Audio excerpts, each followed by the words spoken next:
Hey guys, this is ArtSea. Today I'm going to be teaching you the infinity ladder.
First, I want to say thank you to all my Patreons for helping me and supporting me. I'm going to get a PC soon.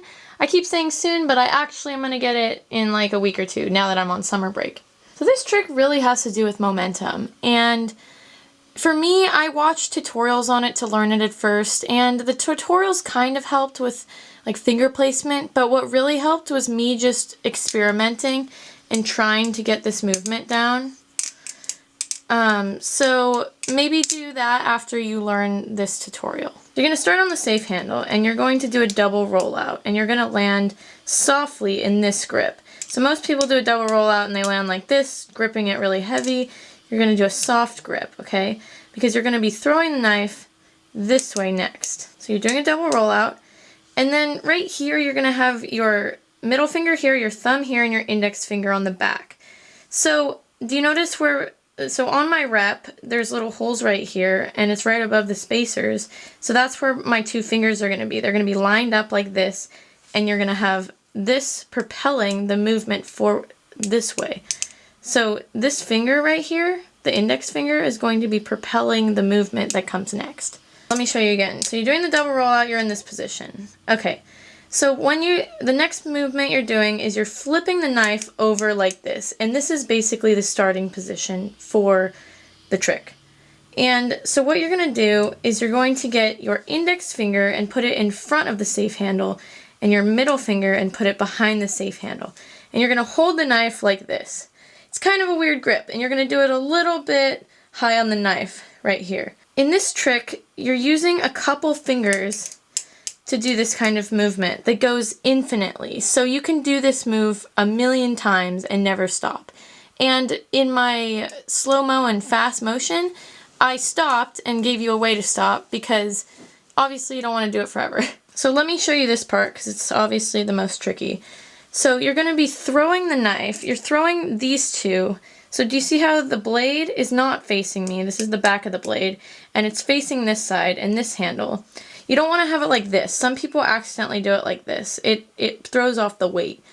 So you want to have it like this, and you want to throw these two handles up.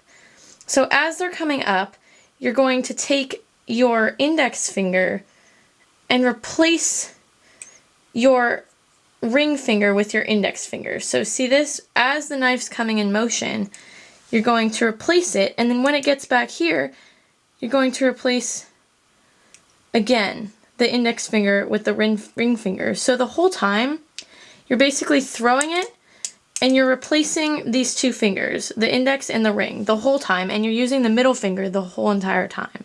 So you're throwing it, replacing it, and then replacing it again. Do you see how I'm doing like a fast replacement? So when you start getting into the move, I notice that you do use your thumb to stabilize the knife a little bit. You'll see it in the slow-mo and in the fast motion. So but you're mainly just using these three fingers, so I would practice with those mainly, and if your thumb gets in there, it's not really a big deal. So pretend you're going at it, you're doing this move, right, and then you want to end it, right? Okay, so to end it, there's several ways to do it. You could throw it up in the air and catch it in an aerial. My favorite way to end it is to, you're already in this position, right? And so you're going to catch it, and then you're going to sneak your thumb in there to do a Zen rollover. I think that's the easiest way to end it. But it's cool because this move can be put in so many different combos, so you don't really need to end it. You can just have it in a combo also. It's kind of like in any move where it's going on for infinity. It's kind of like with the chaplain. You have to get in this crazy loop that's just really constant, like your arm is a robot, okay? And that's the same with this one. Something I advise you also is you could get a scratch sometimes if because you're coming so close to your hand with the blade that sometimes it can scratch. And so I just advise you of that. Thanks for watching. Please like, subscribe, and comment below any questions you have, and I'll make sure to answer them.